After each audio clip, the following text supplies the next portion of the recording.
That's an incredibly chilling scenario. It sounds like the setup for a psychological horror story or a supernatural mystery. If you'd like, I can help you flesh this out further, maybe brainstorm what the reflection might represent, why it's appearing at 3:33 a.m., or what the man could do to confront this entity. Alternatively, I could analyze the symbolism, like the significance of 3:33, often tied to the witching hour or spiritual activity, or even suggest a twist for the story. For now, here's a quick take. The reflection could be a manifestation of the man's suppressed fears, guilt, or a past trauma tied to the apartment's history, growing bolder as he acknowledges it. The precise timing and the broken chair suggest a supernatural force with intention, possibly tied to the building's forgotten nature. Maybe it's a residual haunting or an entity mimicking him to feed on his fear. If you want to dive deeper into any angle, like the apartment's history, the man's next steps, or even a scientific explanation, example infrasound causing hallucinations, let me know. Or, if you're feeling creative, I can generate an image of the eerie reflection in the doorway for inspiration if you confirm you'd like one. What's your next move?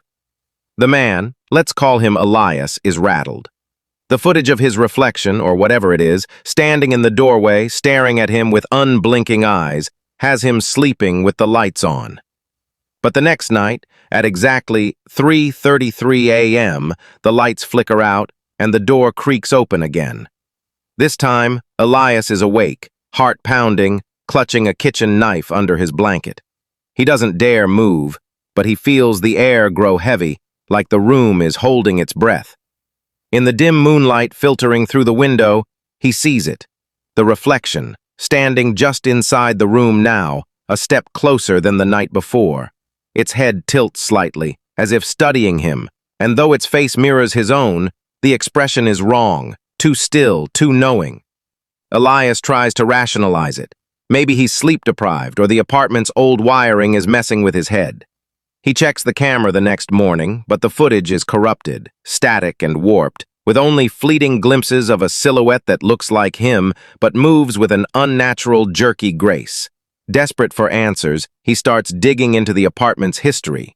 The building, a crumbling relic from the 1920s, was once a boarding house for transient workers, but there's a gap in the records, a decade where it was sealed off after a fire.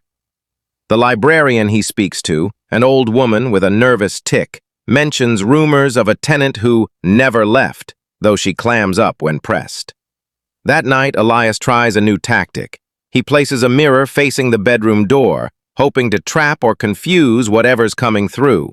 At 3:33 a.m., the door opens and the reflection appears, but this time, it's not in the doorway.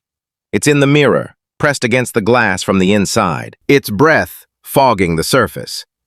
Elias scrambles back, knocking over a lamp, and the reflection's lips curl into a smile that's not his. It raises a hand, and the glass ripples like water. A low whisper fills the room, not from the mirror but from behind him. "You're already here." The next morning, Elias finds scratches on the mirror's frame, too deep to be human. He's running out of ideas, and the reflection is getting closer. Last night, it was halfway to his bed. He's considering moving out, but something tells him the reflection might follow. What does Elias do next? Should he confront the entity, try to uncover more about the apartment's past, or experiment with something bolder, like inviting the reflection in? If you want to steer the story or explore a specific direction, like the entity's motives or a potential ritual to banish it, let me know. I can also generate an image of the reflection in the mirror or the creepy apartment setting if you'd like. Just confirm.